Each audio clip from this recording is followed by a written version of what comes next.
na parte de domingo, o seu escudo. Queridos, o que significa esta expressão bíblica de que Deus é o nosso escudo? Escudo é algo que nos protege contra os dardos, quanto às flechas do inimigo, contra os ataques de Satanás. Nós temos um escudo que nos cerca. Os anjos de Deus são escudos, escudos de luz que nos protegem. Deus é o nosso escudo. Jesus Cristo, Ele é o nosso protetor, nosso amparo, nosso esconderijo, nossa força, nossa fortaleza. Abra sua Bíblia em Gênesis capítulo 15 e o verso 1. Gênesis capítulo 15, verso 1, está a linda promessa de Deus feita para Abrão, de que Deus seria o seu escudo. Depois destas coisas, veio a palavra do Senhor a Abrão em visão, dizendo: não temas. Eu gosto desta expressão que Deus insistentemente, frequentemente usa, falando com os pecadores, falando comigo e com você. Não tenha medo, não tenha medo, não temas, disse Deus para Abrão. Eu sou o teu escudo, o teu grandíssimo galardão, a tua grande recompensa. Você quer um escudo melhor do que este? O nosso escudo é o nosso Jesus Cristo. É aquele que é o vitorioso. Venceu a Satanás no céu, venceu a Satanás no deserto da tentação, venceu a Satanás no Getsêmane, venceu a Satanás na cruz, morrendo sem pecado. Venceu a Satanás na manhã da ressurreição, naquele domingo, quando ele ressuscitou, deixou o túmulo aberto, dizendo: eu sou a ressurreição e a vida. Este grande vencedor que é Jesus Cristo, é o único vencedor. Ele é o nosso escudo. Ele não dormita, ele não oscila, ele não se esquece de nós. Ele é o nosso escudo. Vamos ler também o verso 2, Gênesis 15, verso 2. Então disse Abrão: Senhor Jeová, que me has de dar? Pois ando sem filhos e o mordomo da minha casa é o Damasceno Eliezer. Abrão não tinha filhos. A mulher era estéril e ele já era velho. E Deus continuava dizendo que faria dele uma grande nação. Mas como? E o verso 3. Disse mais Abrão: eis que me não tens dado semente. Eu não tenho descendência. E eis que um nascido na minha casa será o meu herdeiro. O Senhor disse, Abrão falando, o Senhor disse que um nascido na minha casa será o meu herdeiro. Mas onde está este herdeiro? Eu não tenho filhos. Queridos, é interessante nesse texto de que o Senhor declarou para Abrão: eu sou o seu escudo. O uso do pronome pessoal, quando Deus falou com Abraão, eu sou. Este pronome pessoal mostra o relacionamento pessoal de Deus com Abrão. Mas o relacionamento pessoal de Deus com Abraão não foi somente com ele, também com você, também comigo. Deus se relaciona com você como se você fosse o único existente no mundo. Deus olha para você e vê como se fosse o único que devesse olhar. Deus ama você como se você fosse o único para amar. É um Deus pessoal.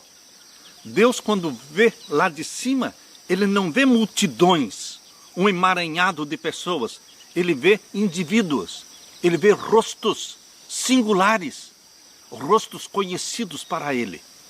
Ele conhece o nosso nome, ele conhece o nosso endereço, ele sabe das minhas necessidades e ele nos atende em nossos pedidos, em nossas orações, como se existisse somente uma oração para ser atendida.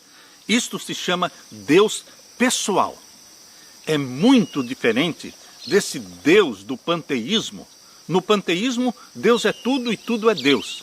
A árvore é Deus, a casa é Deus, o carro é Deus. Enfim, queridos, no panteísmo existe um Deus abstrato. Um Deus que você não consegue pegar, não pode se relacionar com ele, não pode conversar com ele, porque tudo é Deus. O universo todo é Deus. Nós não cremos nesse Deus do panteísmo, porque ele não existe. O Deus da Bíblia, Criador dos céus e da terra, é um Deus pessoal. Ele tem olhos, que olham para nós. Ele tem ouvidos que ouvem os nossos clamores. Ele tem uma mão que se estende para nos levantar quando caímos. E Ele conversa com a gente. Ele declara o seu amor. Ele diz para nós palavras de ânimo: não tenha medo, não tenha medo. Existe um não tenha medo para cada dia do ano.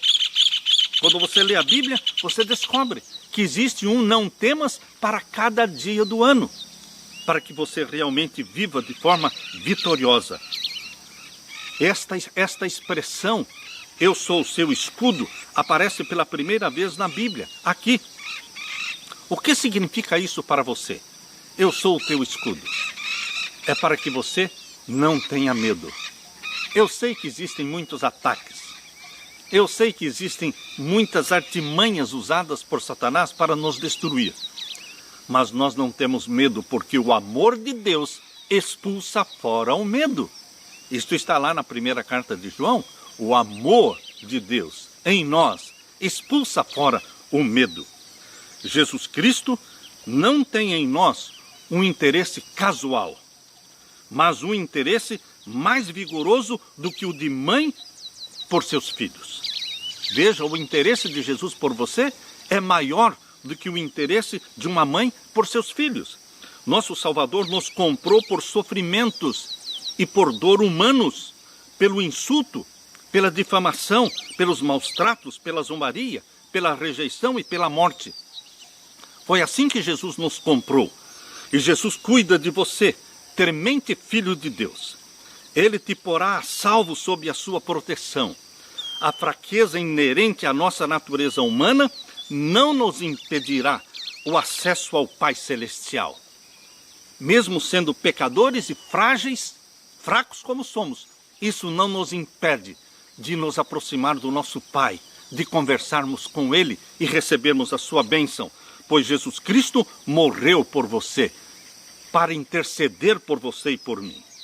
Por isso nós lemos aqui na primeira carta de Paulo aos Coríntios, primeira carta de Paulo aos Coríntios, capítulo 10 e o verso 13. Primeira carta de Paulo aos Coríntios, capítulo 10 e o verso 13. Eu gosto deste verso. O verso 12, a minha mãe e meu pai me diziam que este era o versinho que eu dizia na igreja quando alguém, naquele tempo eu me lembro que as pessoas diziam: alguém tem um verso de cor da Bíblia para falar, para recitar? E quando perguntavam, diz que eu ia à frente e eu recitava este versinho de 1 Coríntios 10, verso 12. Aquele, pois, que cuida estar em pé, olhe, não caia. Queridos. E agora o verso 13. Não veio sobre vós tentação senão humana, mas fiel é Deus, que vos não deixará tentar acima do que podeis. Antes, com a tentação, dará também o escape, para que a possais suportar. Deus é fiel, não permitindo Satanás nos tentar acima do que podemos suportar. Deus não deixa Satanás extrapolar. Sempre existe um momento em que Deus diz para Satanás: basta, chega. Foi assim lá no deserto da tentação, quando Jesus disse: basta, vá embora. Foi assim na vida de Jó, depois de Jó sofrer tanto, sendo prejudicado por Satanás, chegou um momento em que Deus disse: basta. E abençoou a Jó, e multiplicou a saúde e os bens de Jó. Queridos, sempre existe um basta. Deus cuida de você. E se tentações e provações vêm na sua vida, elas não são maiores do que o que você pode suportar com a graça de Jesus. Bendito seja Deus, que é fiel em nos amparar e que faz um escudo ao nosso redor, sendo o nosso esconderijo, nossa proteção, nossa rocha, a rocha da nossa salvação. Aleluia. Na parte de